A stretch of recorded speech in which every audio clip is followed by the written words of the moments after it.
Hello everyone, welcome to our channel BSc wings. आज हम एक नए टॉपिक की बात करने वाले हैं जिसका नाम है linear differential equations with constant coefficient.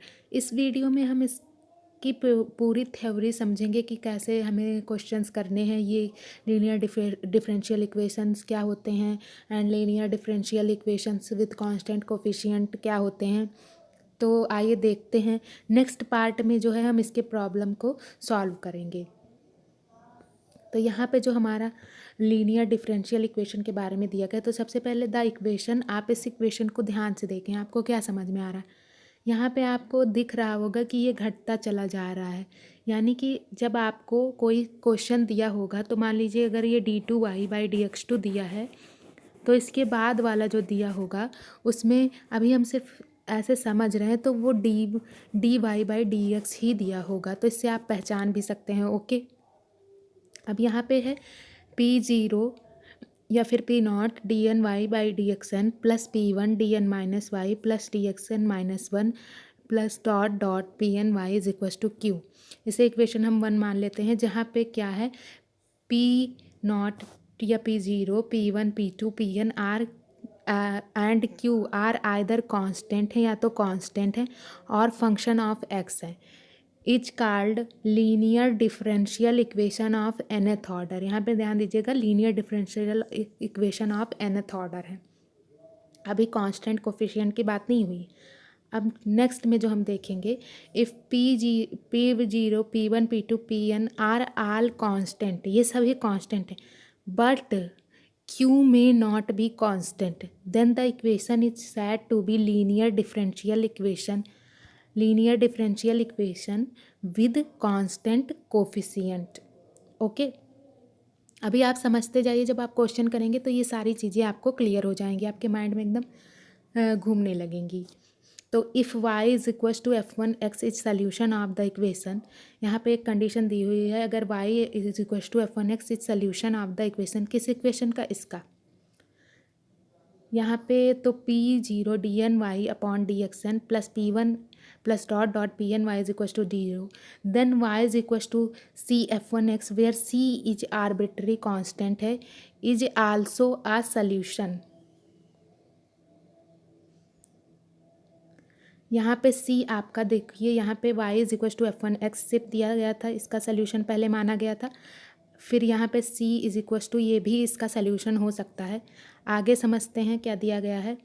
If y is equals to f1x and y is equals to f2x are two solution of equation second, ये है हमारा इक्वेशन सेकेंड, इसके सल्यूशन है, देन इसका जो मेन सोल्यूशन होगा क्या होगा, यही चीज़ मैं आपको समझाना चाहती हूँ। आगे मैं क्वेश्चंस में ये बताऊँगी कैसे आपको मिलेगा।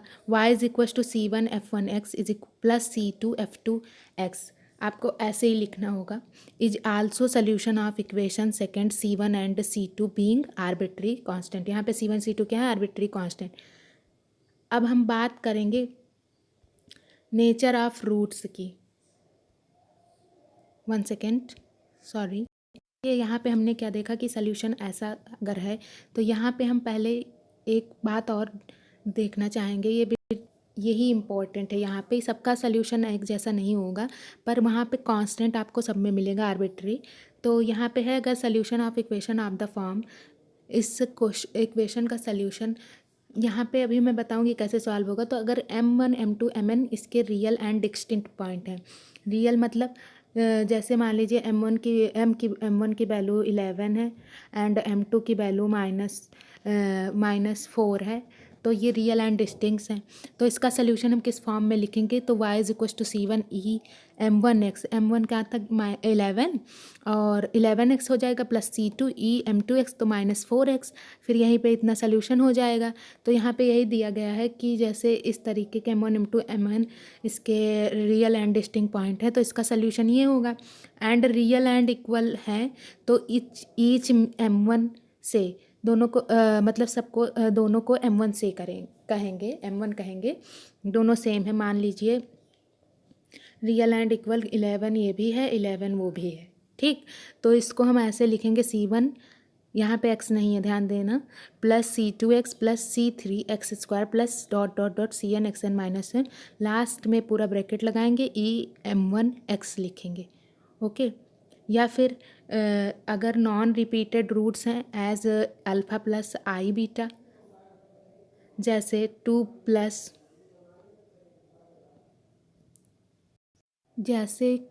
प्लस माइनस आई, या फिर 0, यानी कि अगर 2i है आपका तो इसको आप ऐसे भी लिख सकते हैं 0 प्लस माइनस 2i। इस तरीके के रूट्स हैं, रिपीटेड नहीं है, तो आपका सल्यूशन क्या हो सकता है, आपका सल्यूशन ये हो सकता है y is equals to C1 cos beta x plus C2 sine beta x, bracket लगाएंगे, उसके बाद e इंटू में रहेगा e अल्फ़ा एक्स। या फिर इसका सल्यूशन ये भी लिख सकते हैं, या इसका सल्यूशन ये भी हो सकता है, आपको स्क्रीन पे दिख रहा होगा। पर अगर रिपीटेड रूट्स हैं जैसे 1 प्लस माइनस आई और एक और रूट आ गया 1 प्लस माइनस आई, देन इसका सल्यूशन ये होगा y is equal to C1 plus C2x plus dot dot ऐसे CR माइनस एन, या फिर हाँ इसी में है ये cos beta x plus C1 dash C2 dash x plus dot dot CR dash XR minus 1 sine beta x. तो यहाँ पे टोटल ब्रैकेट लगेगा, फिर उसके बाद यहाँ पे क्या हो जाएगा EX लिखा जाए, सॉरी अल्फ़ा आर। क्लियर। अब एक छोटी सी जानकारी मैं आपको और दे देती हूँ कि क्वेश्चन को सॉल्व कैसे करना है, तो देखते हैं। उससे पहले आपका एक रूट बचा हुआ है number 5, irrational root as alpha plus minus beta. तो यहाँ पे आपका इसका सल्यूशन हो जाएगा y is equal to C1 e alpha x और कॉस ब्रैकेट में x root beta plus C2। ये सब अभी आपको क्लियर हो जाएगा, बिल्कुल ईजी है जो है इसका सल्यूशन। तो यहाँ पे एक चीज़ और समझ लेते हैं, उससे पहले मैं एग्जांपल एक दिखाती हूँ। मान लीजिए ये आपका एग्जांपल है, आपको ये सॉल्व करना है, इसका सल्यूशन मैं नेक्स्ट पार्ट में दे दूँगी, लेकिन पहले मैं इसको सिर्फ समझा देती हूँ। तो यहाँ पे सिंबल डी, इस जानकारी को देखें, सिंबल डी किसके लिए यूज़ होता है, d/dx के लिए, and dn for dn dxn। तो सबसे पहला काम आपको वही करना है कि d किसके लिए यूज़ करना है, इसके लिए। तो आप इसको लिखेंगे, सेकंड ऑर्डर डेरिवेटिव है, फर्स्ट ऑर्डर के लिए d, तो सेकंड ऑर्डर के लिए d² minus 7d and minus 44 bracket में करके y इज इक्वल टू 0।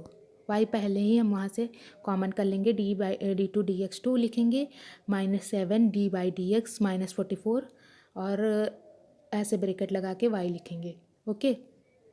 इसके बाद जो स्टेप होगा, d के फॉर्म में लाने के बाद हम जो d² minus 7d minus 44 y ऐसे लिखा था हमने, उसके बाद हम d को रिप्लेस करेंगे m से। तो यहाँ पे m है, d² था तो m² ऐसे मिलेगा। फिर उसको सॉल्व करने पे जो हमारा रूट मिलेगा उसी बेसिस पे हम उस टेबल के अनुसार ही उसका सल्यूशन लिखेंगे। ओके। तो यहाँ पे एक और जानकारी थी कि जो d है उसका मीन्स यहाँ पे डिफरेंशिएशन होता है, d इनवर्स का मीन्स जो है इंटीग्रेशन होता है। आई होप आपको क्लियर होगा। अगर कोई डाउट है तो आप कमेंट सेक्शन में हमें ज़रूर बताएं। Okay, thanks for watching this video.